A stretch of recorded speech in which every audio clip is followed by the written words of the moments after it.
रहमत drama update. नई किस्त का जबरदस्त मोड़।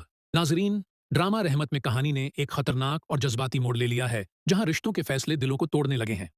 एक तरफ घर वालों ने अपनी मर्जी से फैसले कर लिए हैं, तो दूसरी तरफ आलम के दिल में गुस्सा और बेबसी बढ़ती जा रही है। माँ जी, जब सब कुछ मेरे बगैर ही तय कर लिया गया है, तो फिर मेरे जाने या ना जाने से क्या फर्क पड़ता है? मुझे आपसे कोई बात नहीं करनी, आप यहाँ से चले जाएं। मर्दों की तो हमेशा से यही आदत रही है। जब उनके पास जवाब नहीं होता, तो वो दूसरों को खामोश करवा देते हैं। अब अपने घर वालों का गुस्सा मुझ पर मत उतारिएगा। अरे भाई, इसीलिए तो कह रही हूं कि साथ चलो। इन लोगों का घर बार देख लो, खानदान देख लो। अगर कोई ऐतराज है तो साफ बता दो। मगर वो तो ख्वाबों की दुनिया में रहने लगा है। उसे लगता है जैसे कोई फिल्म या ड्रामा चल रहा हो और वो अचानक उठेगी और चलना शुरू कर देगी।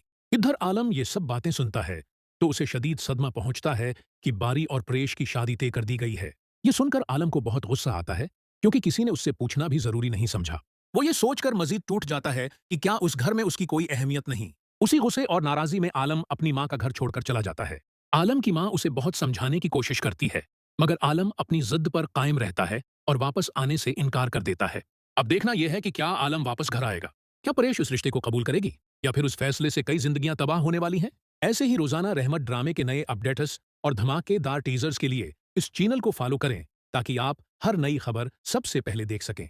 शुक्रिया। उसी रात आलम गुस्से में घर छोड़कर शहर के एक पुराने गेस्ट हाउस में जाकर ठहर जाता है। वो बार बार परेश की बातें याद करता रहता है और दिल ही दिल में टूटता जा रहा होता है। दूसरी तरफ आलम की माँ पूरी रात बेचैन रहती है और बार बार उसे फोन करती है, मगर आलम किसी का फोन नहीं उठाता। इधर बारी अपने कमरे में बहुत खुश बैठा होता है, क्योंकि उसे लगता है कि अब परेश हमेशा के लिए उसकी हो जाएगी। मगर इसी दौरान उसे एक अनजान नंबर से कॉल आती है। कॉल सुनकर उसके चेहरे का रंग उड़ जाता है। दूसरी तरफ परेश अपनी सहेली से कहती है, मुझे नहीं लगता यह शादी सही हो रही है। दिल बार बार कह रहा है कि कुछ बहुत बुरा होने वाला है। इसी दौरान आलम अचानक रात के वक्त परेश के घर के बाहर पहुंच जाता है। वो परेश से आखिरी बार बात करना चाहता है। परेश जब आलम को अपने घर के बाहर देखती है तो हैरान रह जाती है। आलम गुस्से और तकलीफ में कहता है, सिर्फ एक बार सच बता दो, क्या तुम ये शादी अपनी मर्जी से कर रही हो? परेश खामोश खड़ी रहती है, मगर उसकी आंखों में आंसू आ जाते हैं। आलम ये देखकर समझ जाता है कि परेश अंदर से टूट चुकी है। इतने में बारी भी वहां पहुंच जाता है। आलम को देखते ही उसका गुस्सा काबू से बाहर हो जाता है और दोनों के दरमियान सख्त तलख कलामी शुरू हो जाती है।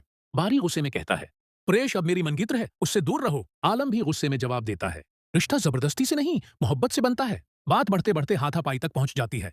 घर वाले शोर सुनकर बाहर आ जाते हैं और माहौल इंतहाई खराब हो जाता है। मगर उसी हंगामे के दौरान प्रेश अचानक एक ऐसा राज बता देती है जिसे सुनकर सबके कदमों तले जमीन निकल जाती है। प्रेश रोते हैं,